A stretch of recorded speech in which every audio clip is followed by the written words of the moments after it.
I was 17, the night my father told me I didn't belong in his house anymore. It was late October in a town called Briar Glen, the kind of small Pennsylvania town where everyone knew your name but never your story. The leaves were dying in soft shades of red and gold, and the air smelled like wood smoke and early winter. Inside our 2-story colonial house on Maple Ridge Drive, everything smelled like lemon polish and control. My name is Layla Whitmore. And that night, I stopped being their daughter. It started with a letter. A thin, white envelope with the crest of Northbridge Academy printed in navy blue at the top. I had hidden it under my mattress for 3 days before I gathered the courage to open it. I already knew what it said. I just needed proof. I sat cross-legged on my bedroom floor when I finally unfolded it. Congratulations, Layla Whitmore. You have been awarded a full academic scholarship. Full academic scholarship. Not partial. Not maybe. Full. I read it 5 times, just to make sure it was real. Northbridge Academy wasn't just a college. It was the college. Prestigious, private, expensive enough that people in Briar Glen only whispered about it. And they wanted me. I didn't scream. I didn't cry. I just pressed the paper against my chest and let myself breathe for the first time in years. I thought my parents would be proud. That was my first mistake.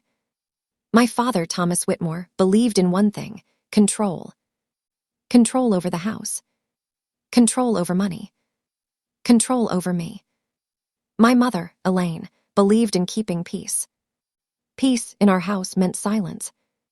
When I walked downstairs with the letter trembling in my hand, they were in the kitchen. My father sat at the head of the table, reading the local paper like he did every night. My mother was washing dishes that were already clean. I got something, I said. My voice sounded small. My father didn't look up, then say it. I handed him the letter. He read it slowly, his jaw tightened. My mother stopped scrubbing. It's a full scholarship, I whispered. I won't need tuition money. I can work part-time for housing. Silence. Then my father folded the letter once, neatly. You applied without telling me. It wasn't a question. Yes, I said. Another mistake. His chair scraped against the floor as he stood. You think you're leaving? He asked, voice calm in that terrifying way. I earned this, I said. My heart pounded so loud I could barely hear myself. It's an opportunity. You don't get opportunities. I don't approve. My mother finally spoke. Thomas, she worked very hard. He slammed the letter onto the table.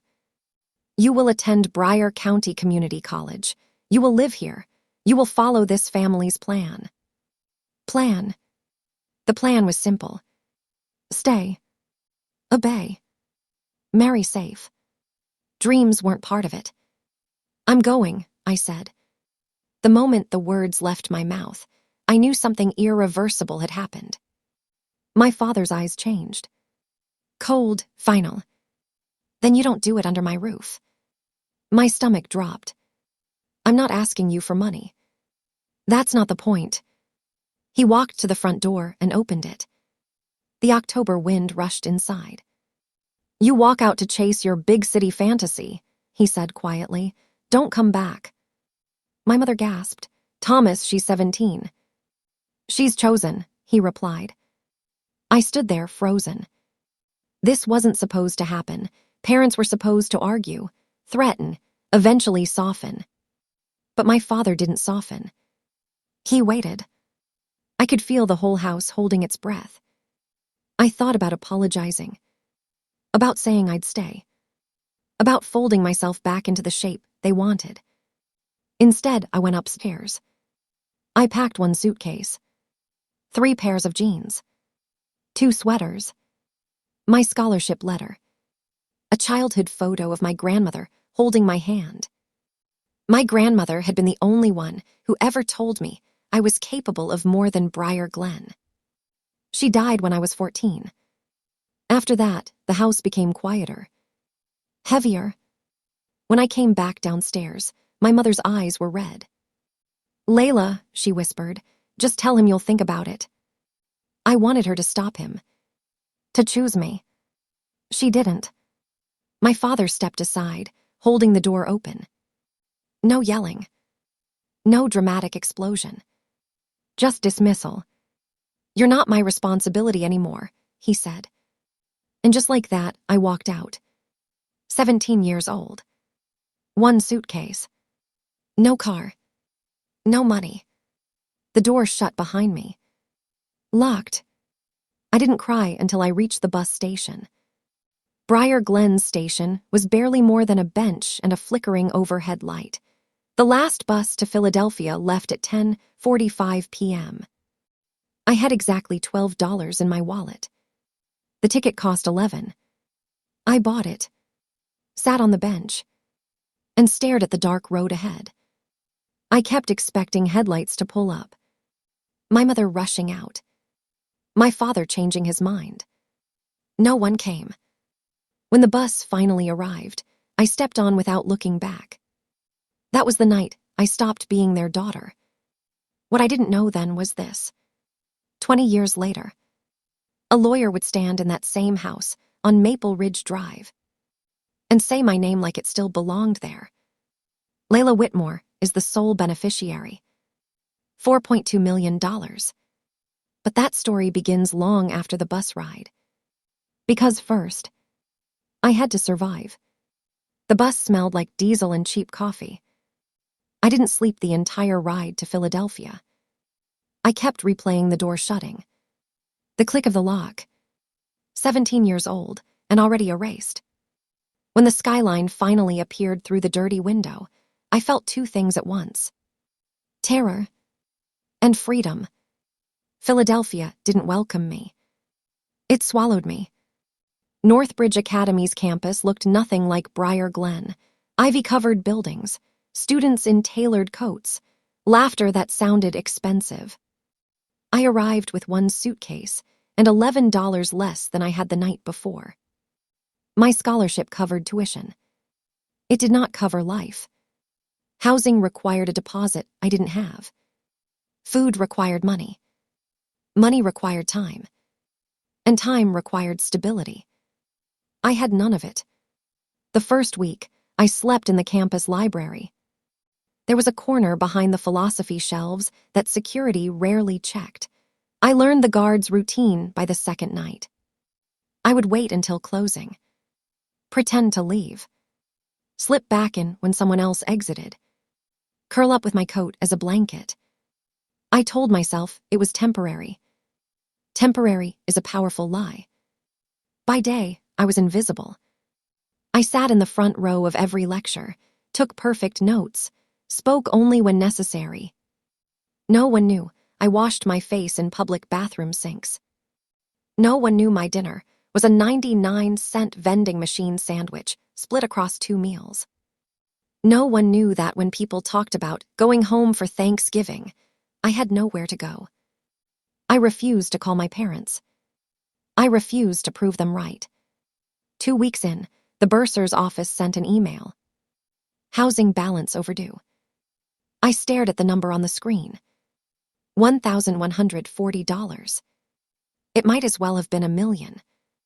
I walked into the financial aid office the next morning, heart hammering.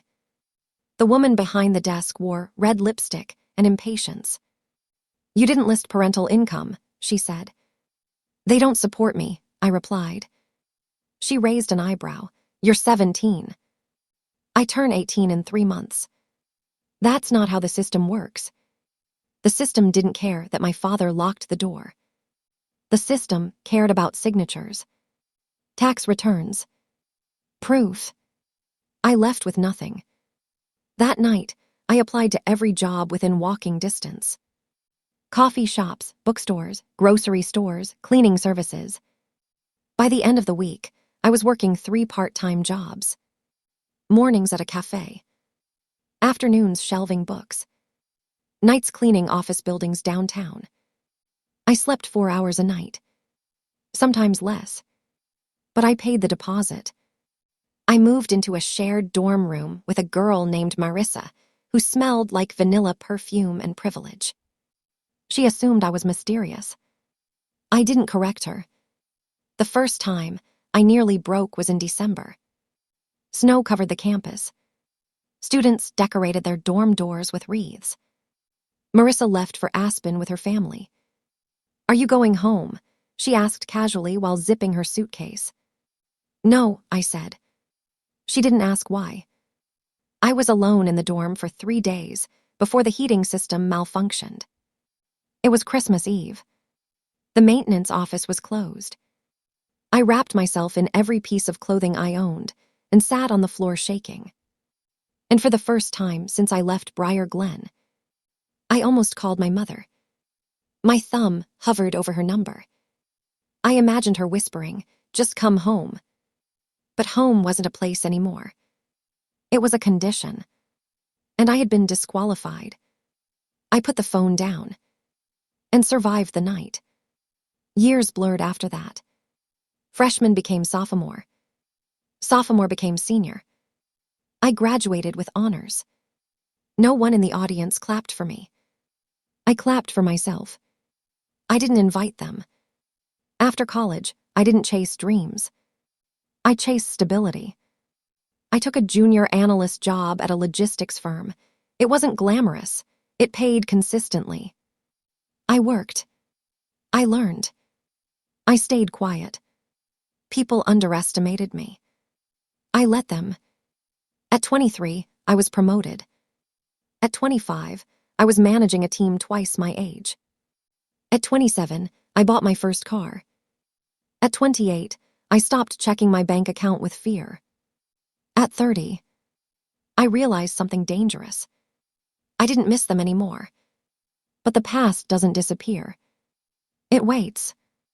One evening, 13 years after I left Briar Glen, I received an email with a subject line that made my chest tighten. Whitmore Family Estate, notice. I hadn't heard that name in over a decade. I stared at the sender. A law office based in Pennsylvania. I didn't open it. Not that night. Not the next. Because opening, it meant acknowledging that some part of me still belonged to that house on Maple Ridge Drive. And I wasn't sure I could survive that twice. What I didn't know then was that the email wasn't about my parents. It was about someone else. Someone who had been watching. Someone who had never stopped believing I deserved more. And when the time came, they would leave me everything. I didn't open the email for 5 days. 5 days of pretending it didn't exist. 5 days of staring at the subject line. Whitmore Family Estate, Notice of Representation. By then, I was 37 years old. 2 decades removed from Maple Ridge Drive. 2 decades of building a life that had nothing to do with them. Or so I thought. On the 6th night, I poured myself a glass of water, sat at my kitchen table, and clicked. The message was brief. Ms. Layla Whitmore. Our office represents the estate of Margaret Whitmore. You are listed as a primary beneficiary in her will. We request your presence in Briar Glen for a formal reading scheduled in 2 weeks. Respectfully, Holloway and Pierce Law Associates. Margaret Whitmore. My grandmother. The only person who had ever held my face in her hands and said, "You are not meant for small rooms, Layla." She had died when I was 14. Or at least, that's what I had been told. I read the email again. Estate. Primary beneficiary. 2 weeks. My heart pounded so hard I had to stand up. This didn't make sense. I had attended her funeral. I remembered the lilies, the closed casket, my father's stiff posture, my mother's blank expression. I remembered crying so hard I thought I would drown. If she had truly died when I was 14, why was there an estate now? And why was I only hearing about it 23 years later? I didn't sleep that night. Instead, I searched public records. Margaret Whitmore, Briar Glen, Pennsylvania. There it was. Date of death, 3 months ago. 3 months. Not 23 years. 3. My hands started shaking, which meant one thing. They lied. They told me my grandmother was dead when she was, and I never got to see her again. The next morning, I called the number in the email. A calm male voice answered. Holloway and Pierce. This is Layla Whitmore, I said. My voice felt distant. I received an email about Margaret Whitmore. A pause. Yes, Ms. Whitmore, we've been trying to reach you. Trying, I repeated. We were instructed not to contact you until certain conditions were met. By who? Another pause. Your grandmother. The room felt smaller. She knew where I was. Yes. My throat tightened. She was alive. Yes. No apology. No explanation. Just fact. Why didn't she contact me? I whispered. That is something she addressed in her personal letter to you. Personal letter. I closed my eyes. I'll be there, I said. Driving back to Briar Glen felt like rewinding time. The roads were narrower than I remembered. The houses smaller. The town sign faded. But the air still smelled like wood smoke and memories. I hadn't been back since the night I left. I told myself I was strong, that I didn't care. But when Maple Ridge Drive appeared in the distance, my hands tightened on the steering wheel. The house looked the same. White shutters, brick steps, the same oak tree in the yard. But the curtains were different, and there was a for sale sign in the lawn. Something twisted in my chest. I didn't stop. The will reading was held at Holloway and Pierce's office downtown. A small brick building with frosted glass windows. When I walked inside, the receptionist looked up. You must be Layla. I nodded. You're the last one to arrive. Last one. That meant they were already there. The conference room smelled like old paper and tension. And sitting at the polished wooden table were the people who erased me. Thomas Whitmore. Older now, thinner, his hair nearly gray. Elaine Whitmore. Still composed, still quiet. They both looked up when I entered. For a split second, something flickered across my mother's face. Guilt. Or fear. My father's expression hardened instantly. You came, he said. It wasn't warm. It wasn't welcoming. It was assessing. I was invited, I replied. 20 years, and the air between us was still ice. I took a seat at the far end of the table. No one spoke. The lawyer entered moments later. Thank you all for coming, he said. We are here to review the last will and testament of Margaret Whitmore. My heart pounded so loudly, I could barely hear the next words. He began reading. Small donations to charities. A church fund. A local library. Then, I leave the Whitmore residence on Maple Ridge Drive. My father straightened. To be liquidated upon my passing. My father frowned. Liquidated. Proceeds, the lawyer continued calmly, to be divided as follows. The room felt charged. 10% to Thomas Whitmore. My father exhaled slightly. 10% to Elaine Whitmore. My mother looked down. And 80% to Layla Whitmore. Silence. Complete. Stunned. Silence. My father's chair scraped against the floor. That's impossible, he said sharply. The lawyer adjusted his glasses. The estate, after property sale and investment accounts, totals approximately $4.2 million. The number echoed. 4.2 million. Which meant 80%. $3.36 million. My breathing stopped. My father's face drained of color. There must be a mistake, he snapped. She was a minor when. The lawyer interrupted calmly. There is no mistake. Additionally, Margaret Whitmore included a clause stating that Layla Whitmore was to be informed of her passing only after her 18th birthday, and only if she had left the Whitmore residence voluntarily. The words hit like thunder. Left voluntarily. My father's jaw tightened.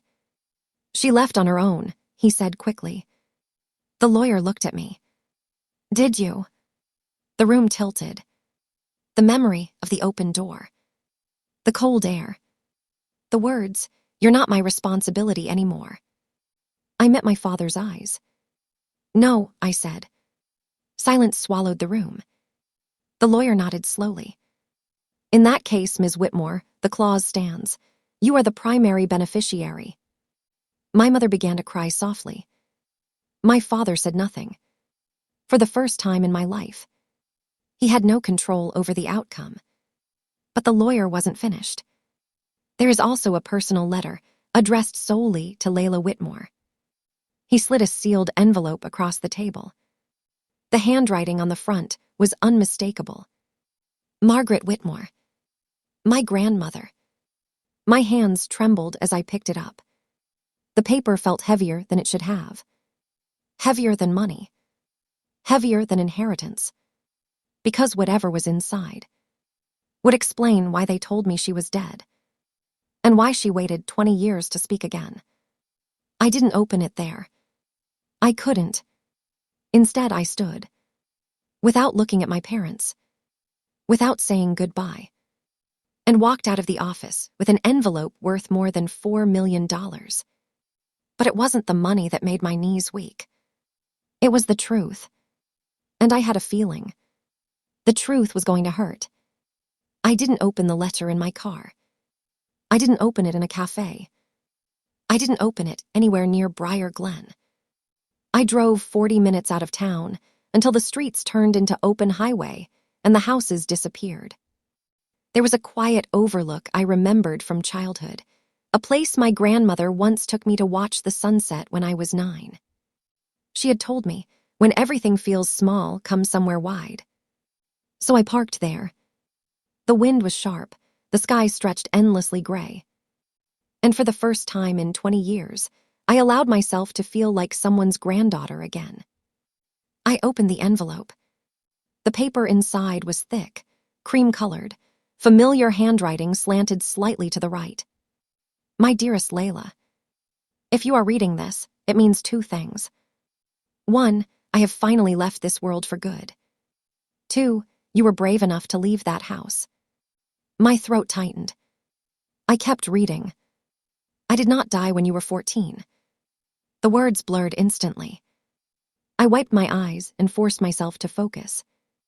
Your father told you I did because I refused to support his decisions regarding you. He believed you needed to be controlled. I believed you needed to be free. My chest felt like it was cracking open.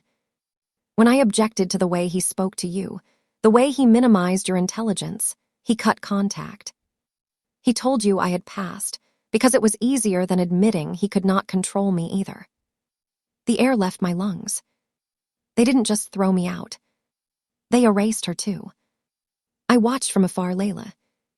Not because I did not love you, but because I knew if I reached out before you left that house, he would use me to keep you there. I made a decision I will carry into eternity. I stayed silent so you would not. My vision blurred again. She knew. She knew I would leave. She trusted me to choose freedom. The letter continued. I moved to Vermont after the estrangement. I invested what remained of your grandfather's company shares. They grew beyond what I expected. The majority of my estate is yours, not because you were wronged, but because you were brave. Your father believes obedience is loyalty. I believe courage is. My hands shook so violently, I had to place the paper on my lap. There is something else you deserve to know. I stopped breathing. The night you were forced out was not about college. It was about control. Thomas discovered that I had placed a separate educational trust in your name when you were 13. He was not listed as trustee. You were. The world tilted. Trust. In my name. At 13. He confronted me, demanded I dissolve it. I refused. He told me if I did not, he would remove you from my life entirely. I told him you were not a possession. He told me neither was I. Tears fell freely now. The letter felt like a map to everything that never made sense. He locked you out because he believed you would come back. Because he believed the world would scare you. Because he believed you needed him. I knew you didn't. My heart pounded so loudly it echoed in my ears. The final lines were steadier. Layla, money is not power, it is protection. Use it to build a life that does not require anyone's permission. And if you ever doubt yourself, remember you left at 17 with nothing. That kind of strength cannot be taught. It can only be survived. With all my love. Grandmother. The wind lifted the edge of the paper. I pressed it flat against my chest. She had been alive. Alive all those years. Investing. Planning. Believing. In me. Not in spite of my father. But because of him. He tried to limit me. She made sure I would never be limited again. I sat there for nearly an hour. Watching the sky darken. Letting the truth settle into my bones. The money no longer felt shocking. It felt intentional. Strategic. Like a final move in a chess game my father didn't realize he was playing. When I finally returned to Briar Glen to collect official documents from the lawyer's office, my father was waiting outside. He leaned against his car like he used to when he waited to pick me up from school. Only this time, he wasn't in control. "You're not going to take everything," he said without greeting. "It wasn't yours," I replied calmly. "She manipulated you." "No," I said softly. "You tried to." His jaw tightened. "You think money makes you better than us." I looked at him carefully. At the lines in his face. At the cracks in his certainty. "No," I said, "but it means I never have to need you." That was the first time he flinched. My mother stepped out of the passenger seat. Her eyes were swollen. "We didn't think you'd actually leave," she whispered. The words were almost more painful than anger. "You locked the door," I said. She had no response. Because there wasn't one. The lawyer handed me final documentation. The total estate value had finalized at $4.2 million after liquidations and investments. 80% to me. The educational trust my grandmother had mentioned. It had matured separately. Another $380,000 untouched. My father hadn't known it still existed. He had failed to dismantle the one thing he feared most. My independence. As I drove away from Briar Glen that second time, something felt different. The first time, I left as a frightened 17-year-old. This time, I left as the woman they never expected me to become. They kicked me out thinking the world would crush me. Instead, it sharpened me. And now, 20 years later, I wasn't returning for revenge. I was leaving with closure. And freedom worth $4.2 million. But money changes more than bank accounts. It changes relationships. It changes perception. And what I didn't realize yet was that Briar Glen wasn't done with me. Not even close. News travels fast in small towns. But money travels faster. By the time I returned to Philadelphia, 3 different people from Briar Glen had sent me friend requests on social media. People who hadn't spoken to me since high school. People who watched me walk down Maple Ridge Drive with a suitcase and said nothing. The captions circulating online read, "Whitmore Estate leaves millions to estranged daughter." Estranged. That word carried no blame. No locked door. No 17-year-old girl standing in October wind. Just distance. Clean, neutral, convenient. I ignored the requests. Ignored the messages. Until one name appeared that made me pause. Mrs. Delaney. My former English teacher. The only teacher who had ever written on my S. "You don't belong in this town." Not as an insult. As prophecy. Her message was short. I always knew you'd leave differently than they expected. I stared at the screen for a long time before replying. I didn't plan on coming back. Her response came quickly. Sometimes coming back isn't about staying. It's about being seen. I didn't respond, but the words stayed with me. 3 days later, I received another call from Holloway and Pierce. There's a matter requiring your signature in person, the lawyer explained. A final clause. I hesitated. I was there already. This pertains to the Whitmore residence specifically.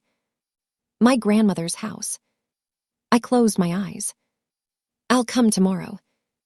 The for sale sign was gone when I arrived. Instead, a small pending placard hung beneath it. The house looked emptier, like it was holding its breath.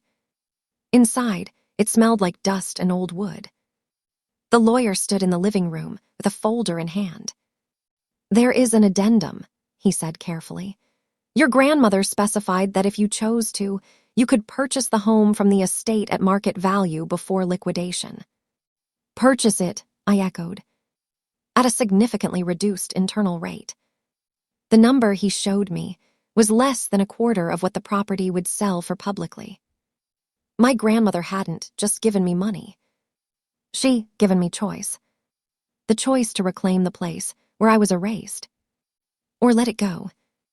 I walked through the house slowly. The staircase, where I used to sit and read. The kitchen table, where my scholarship letter was folded like a threat. My old bedroom door creaked when I pushed it open. The walls were repainted, but I could still see faint outlines where posters once hung. I stood in the center of the room. 17-year-old me had packed a suitcase here, crying silently, believing she was disposable. Now I stood there worth millions, stronger than I'd ever imagined. And the house felt smaller than it ever had. My phone buzzed. Unknown number. I answered. Layla, the voice was hesitant. Yes. It's Daniel Mercer. The name hit like a forgotten memory. Daniel had lived 2 houses down when I was growing up. We used to bike together in summer, until high school changed everything. I heard you were back, he said. Small town, I replied. There was a pause. I saw you leave that night, he said quietly. My stomach tightened. You did. I was across the street.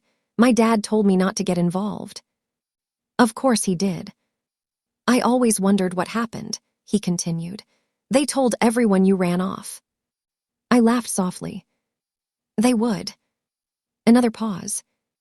Is it true, he asked carefully, about the inheritance? Yes. Silence. Not judgment. Not envy. Just processing. You deserve it, he said finally.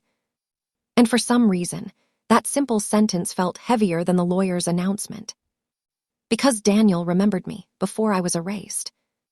Later that evening, I drove past my parents' house. Not to see them, just to see if it felt different. The curtains were drawn.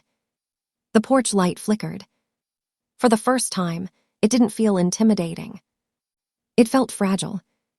Power had shifted. Not because of money, but because truth had surfaced. People were asking questions now. Why hadn't I visited my grandmother for 20 years?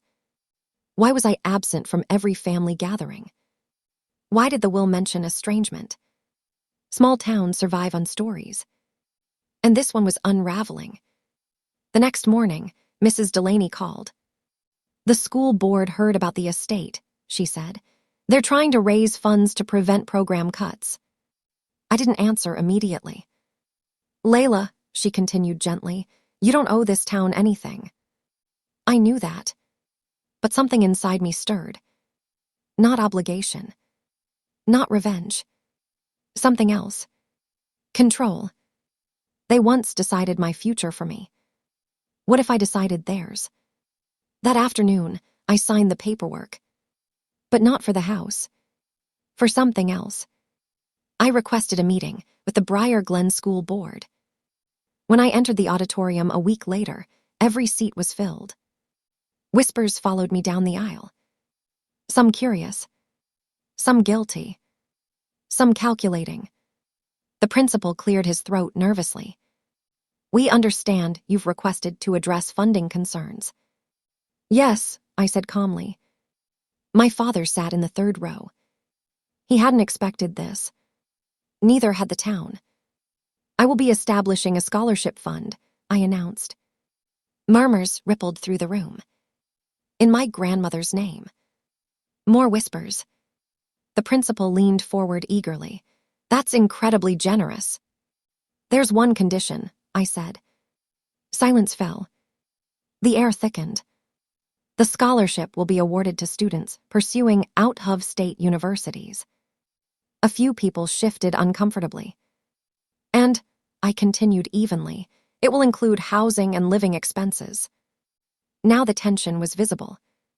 Because this town didn't like losing its children. It liked keeping them close.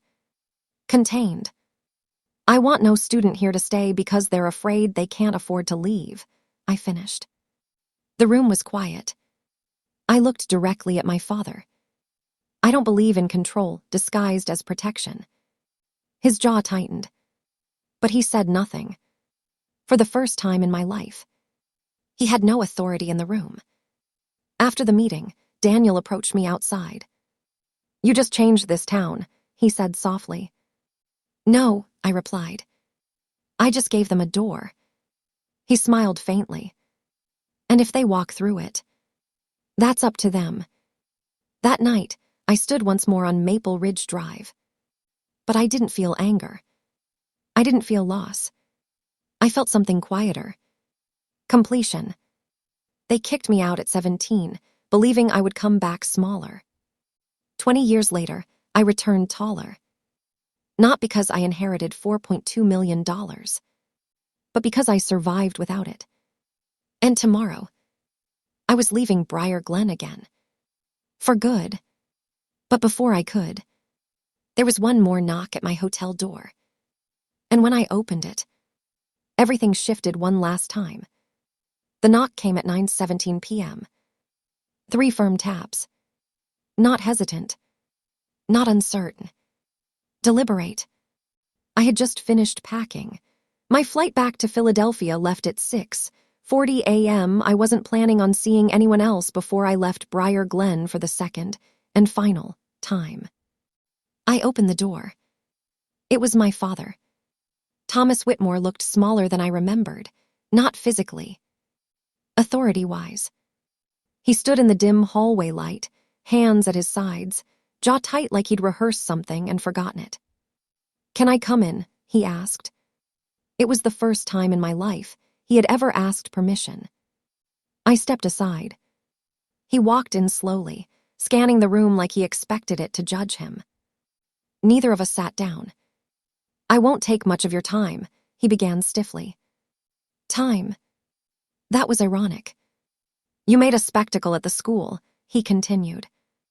I folded my arms. "I made an opportunity. You embarrassed this family." I let the silence stretch between us. "What family?" I asked calmly. He flinched. Just slightly. But enough. "I did what I thought was best," he said after a moment. "For who?" I replied. "For you." A humorless laugh escaped me. "You locked me out at 17. You defied me." "There it is," I said softly. His expression hardened. "You were a child. I was your daughter." The word hung between us like something fragile. He didn't respond. Because he couldn't. "I didn't think you'd make it," he admitted finally. The honesty stunned me more than the argument. "You thought I'd fail," I said. "I thought the world would teach you humility." "It did," I replied evenly, "just not the kind you expected." He looked away. And for the first time, I saw it clearly. It wasn't hatred that drove him. It was fear. He had grown up in Briar Glen. Worked in Briar Glen. Married in Briar Glen. His world had boundaries. I threatened them, and instead of expanding, he tried to shrink me. She turned you against me, he muttered suddenly. Grandmother, I asked.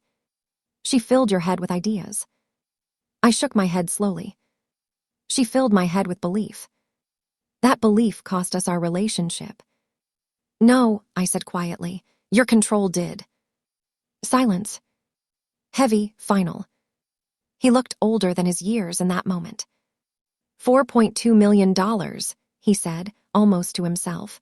All because she refused to listen. All because she believed I should have a choice.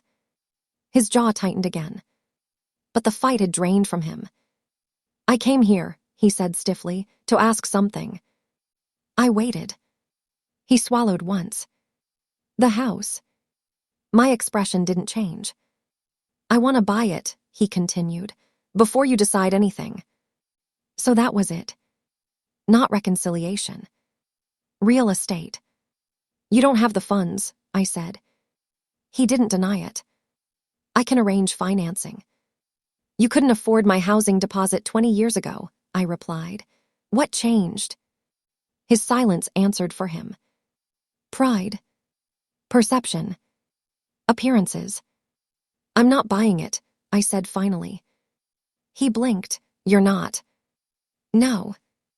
Relief flickered across his face until I continued. I'm donating it. The word landed like a strike. To who? He asked sharply. To the Scholarship Foundation. His face drained of color. You can't be serious. I am. That house is a Whitmore property. It was Margaret Whitmore's property, I corrected, and she wanted it liquidated. You're making a mistake. No, I said softly, I'm making a decision. And that was the difference. He stared at me for a long moment. Then something unexpected happened. His shoulders sagged. Not dramatically. Just enough. I didn't know how to raise someone like you, he admitted quietly. The room went still. That was the closest thing to vulnerability I had ever heard from him. You didn't need to control me, I replied. You just needed to trust me. He didn't argue. Because maybe, just maybe, he understood it now. 20 years too late. When he reached the door, he paused. You don't owe us anything, he said without turning around. No, I agreed. And then he added, barely audible. But I am proud of you. The words hit harder than anger ever had. I didn't know if he meant them. I didn't know if he even knew how to. But he said them. And that was enough. He left. The door closed gently behind him. No slamming. No locking. Just quiet. The next morning, I finalized the property transfer paperwork. The Whitmore residence would be converted into a community academic center, housing mentorship programs and scholarship offices. The same house that once shut me out would now help others walk forward. Poetic, maybe. Or just necessary. At the airport, I received one final email from Holloway and Pierce. All funds had been transferred. After taxes and distributions, my total assets stood just over $4.2 million, not including my grandmother's separate matured trust. Combined value, approximately $4.58 million. I stared at the numbers. They didn't feel real. Not because of their size, but because of what they represented. Not revenge. Not validation. Protection. Exactly as she said. As the plane lifted off, Briar Glen grew smaller beneath the clouds. The first time I left, I felt abandoned. This time, I felt complete. They kicked me out at 17, believing I needed them to survive. They were wrong. And 20 years later, I didn't come back to prove anything. I came back to finish something. Money changed my circumstances, but resilience changed my life. And that was something no one could ever take away. If this story moved you even a little, don't just scroll away. Like this video so more people can hear Layla's story. Comment below, would you have forgiven them? And if you believe strength is built in silence, make sure you subscribe and turn on the bell, because the next story might hit even deeper. See you in the next one.